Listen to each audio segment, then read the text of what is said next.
The 2018 to 2023 Lexus LS 500, the 5th generation of the LS, and still the current because we don't know what the 2024 LS is going to be like. But the LS 500, it's a car that I do like, but I like it for a very different reason from most other flagship luxury sedans in this class. This car gets a lot of hate, and I can see why it gets the hate, but because I see it from a totally different perspective, I appreciate it.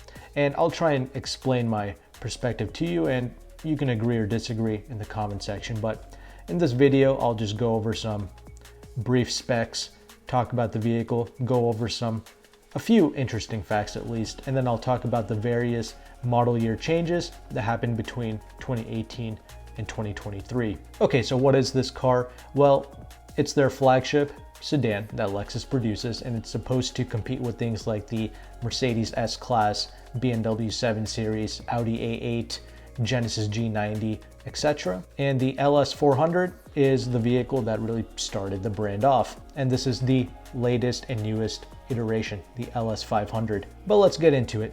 Some of the specs.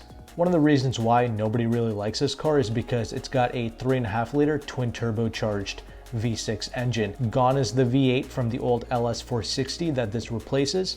We have this twin turbo V6 putting out 416 horsepower and 442 pound-feet of torque. Obviously, power output is not the issue here. It's going to do 0 to 60 in 4.5 seconds. I've tested this engine. I actually like it. This is the best implementation of this twin turbo V6. I've tried the new LX600 and the new Tundra. The twin turbo V6, it's going to be tuned totally different because those are pretty much truck applications, but I noticed a lot more vibrations, and the drivetrain was not as smooth as what it is with the LS 500. So in the LS, I appreciate it. I think it's quick. It even sounds good with the fake engine noises that they have going on. I personally think they did a good job tuning all that stuff, but I can see why a lot of people wouldn't like that. It's still not quite as smooth as the old 4.6 liter V8. I mean, that was just buttery smooth. This is not like that, but I appreciate it from a performance standpoint, if you will. And this is all mated to a 10-speed automatic transmission. The 10-speed, it's the same one that was first introduced in the LC 500 Coupe. And we got some legitimate suspension geometry going on here. Multi-link suspension in the front and the rear.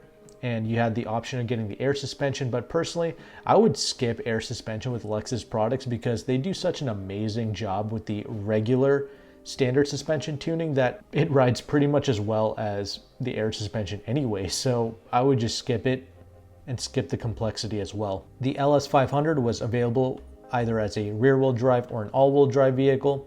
The MPG on paper was pretty decent, 19 in the city, 29 highway, and 18 city, 27 highway if you got the all-wheel drive. Coefficient of drag very low at 0.28.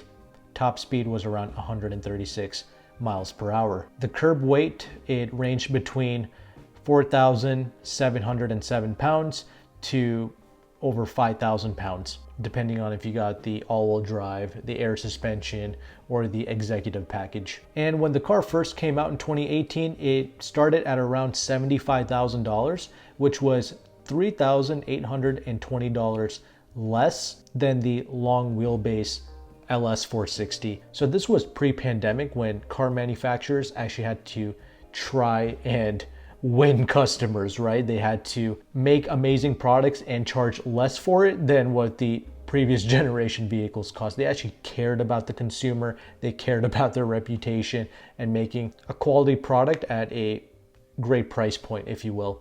Now, car prices are just going up for no reason, and we're just paying markups on top of that. It's just a complete, yeah, it's disgusting really. But anyway, there was also a hybrid model, the LS 500H, but I've tested that, and personally I did not like it at all. The drivetrain was not smooth, it was very loud, and it didn't even get amazing fuel economy. So that was a waste. I would personally just avoid the LS 500H and the LC 500H. The point of the LC is to get that V8. The point of this, I think, is to just get that twin turbo V6 and enjoy how quick it is and how effortless it is. And before I get into some of these interesting facts, I just want to let you know my perspective on this vehicle. When it first got unveiled, another criticism for this was, despite the large physical size of this, around 206 inches long total, the interior space, it really wasn't that much. The rear seating space was average, if I'm honest with you. The old LS 460L models, now that was a great limousine. That offered acres of space. That was great to chauffeur people around in. This LS 500, not so much. And the reason why I'm okay with that is I see this as pretty much a replacement for the Lexus GS. I see this as like a higher quality, more powerful version of a modern GS, if you will. And the reason for that is because of the lack of rear seating space, and because this actually handles and drives pretty amazing for its size and weight. It's like a BMW 7 Series or even a Jaguar XJ, if you will, one of those good handling big body cars. I see it in that light, but with some actual character injected into it. These Lexus cars, they genuinely have a soul to them, if you will, and you feel it when you drive it. And that's why I would personally get like an LS 500 F Sport base model. I wouldn't really tack on too many options on top of it. Just get the Mark Levinson, get the rear wheel drive, standard suspension, F Sport, call it a day. And the reason for that, I would like to continue to enhance the excellent drivability of the LS 500 with that additional F Sport package and the F Sport tuned suspension and the bigger brakes that the F Sport comes with as well. I would actually purchase this, enjoy it for the amazing interior space, which I'll get to in a bit, but I would enjoy that, enjoy the driving capabilities and that pretty quick engine as well. So once again, I just see it as a bigger brother to the GS, and that's why I appreciate it, because literally all the other vehicles that this competes with does a better job of being a limo than this LS 500, but it's still got all the flagship qualities in it, and that's why this is such a special and unique vehicle for me. But once again, I wouldn't pay more than 85 grand for this. If you disagree with that, let me know in the comment section, but I'm going to go into some of the interesting facts here now. So the LS 500, it's built upon the GAL Global Luxury Architecture, which is the exact same platform that the LC 500 Coupe utilizes. And there's no more short wheelbase, long wheelbase. The LS is only offered as a quote-unquote long wheelbase model, but as many people stated, it still lacks this space somehow. It's got that coupe-ish look in the rear, so the headroom is restricted and the legroom isn't really that plentiful either. It's not bad, don't get me wrong, but there are other vehicles in the class that just do the legroom and the rear seat comfort better than the LS 500. And again, that's why so many people were sad. This is a flagship sedan. It's meant for ultimate comfort and space, and this just wasn't doing it, but because I saw it in a different light, I was able to appreciate it. They used a lot of lightweight materials with the new LS 500, and that helped to shed around 200 pounds from the LS 460 that this vehicle replaces. The center of gravity was also reduced in the new LS 500, and this all helps with the handling. And you notice that the 2013 to 2017 460 actually handled really decently, but the LS 500 is just noticeably better with its chassis tuning, and you notice the stiffness of the chassis as well. They also use a lot of aluminum in the suspension to reduce the unsprung weight. That 3.5 liter V6 engine that so many people despise, that was actually developed through F1 technology. Obviously the engine has V8 levels of power and thrust, but once again, not as smooth as the V8 engines. And there have been some issues with the turbos, but it's a new car, it's going to be covered under warranty, and this car has been in production for a few years now, so I'm sure they worked out some of the kinks. But I do remember a gentleman commenting on my channel. He worked at a Lexus dealership, and he would say that LS 500s would come into the repair shop for turbo issues. But once again, this is new enough to where if you get one of these vehicles in the used car market, you can purchase it certified pre-owned, so it's going to come with that Lexus warranty plus 2 years of free maintenance, I think. And if you just get a brand new or you lease it brand new, obviously it's covered under warranty once again.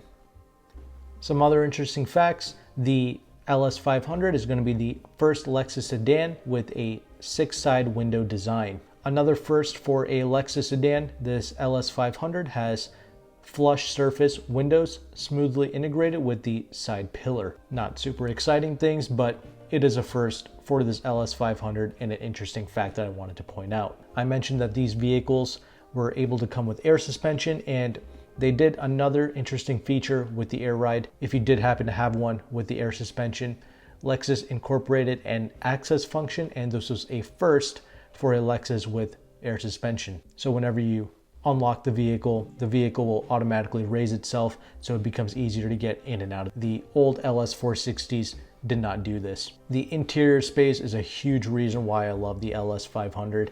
It is probably like one of the top tier interiors that I have ever experienced. Out of all the cars I've tested, it is so solid. It is so well built. The material quality, the way they have designed the entire space, it's just so elegant and so wonderful. And that's the thing. I said that I would go with an F-Sport package, but the sad thing is the F-Sport interior, in my opinion, is not as nice as the regular LS500 interior spaces. That's when you get the really beautiful woodwork and the unique patterns. But the F-Sport is still fine, you know, it's still a solid interior space, but I do appreciate the regular LS500 interior just a little bit more. And the LS500, it's also the best vehicle to enjoy the Mark Levinson audio system in, because it's one of the larger vehicles that features the ML audio system. It has like the best sound tuning, if you will, for the ML. So if you love your music, that's definitely the best way to enjoy it. And the earlier models still came with that CD player. And finally, another first, and this is a world first, mind you, the LS500, it came with pedestrian detection with active steering. So if the vehicle detected a pedestrian and you weren't able to stop in time, the vehicle will also actually brake and steer out of the way of the pedestrian while still trying to, you know, keep it in the lane, right? Let's go ahead and let's talk about the various model year changes. So 2018 is when the new 5th generation LS500 came out. In 2019, they introduced new Apple CarPlay and Amazon Alexa features, as well as a semi-automated lane change feature to the optional safety package. Now the 2020 LS500, it pretty much got a new Inspiration series model, which was limited to 300 units in the United States, and that's pretty much it. 2021 is the important year for the LS500 because it gets a subtle refresh with the exterior. The 21s get a retuned suspension that improves the ride comfort and the refinement. And this is the model I would recommend because the 2020s that I've tested, they are not the smoothest riding. However, a good subscriber of mine, Jeff, he is a owner of a 2018 LS500 and he was able to test a 21, and he did confirm that these vehicles ride significantly better than the early models of the LS500. So if I was in the market, I would easily go for a 21 or up because it is still a flagship luxury vehicle. It should ride pretty amazing. 21 should really help out with that. They also made some subtle engine tweaks to increase the efficiency, and they also added a little bit extra seat padding. In 2022, they added some new metal trim options. The adaptive headlights are now standard. In 2023, this is another big year for the LS500. They updated the infotainment system to a new touchscreen and with new voice commands. The Apple CarPlay and the Android Auto, that's now wireless. And they also gave you 2 new USB ports. So as far as technology goes, I feel like most people will appreciate this, but I like the earlier models of the LS500 with the infotainment that was inside of that glass panel with the touchpad. I personally like the touchpad, and I personally like the way that looked as well. But most people will appreciate this touchscreen. And once again, I would just go for a new 23 $85,000 F-Sport model. That's the way I would go. But that's pretty much it for this video. Let me know if you agree with this. Let me know if you appreciate the LS500 and if you agree with my new way of looking at this car. I don't really see this as a flagship competitor. It's got all the flagship attributes and the amazing interior quality and the solidity, but once again, I appreciate it for the pretty great driving dynamics. So with that established, I'll have my next video on the end screen here. Click on it and I will see you there.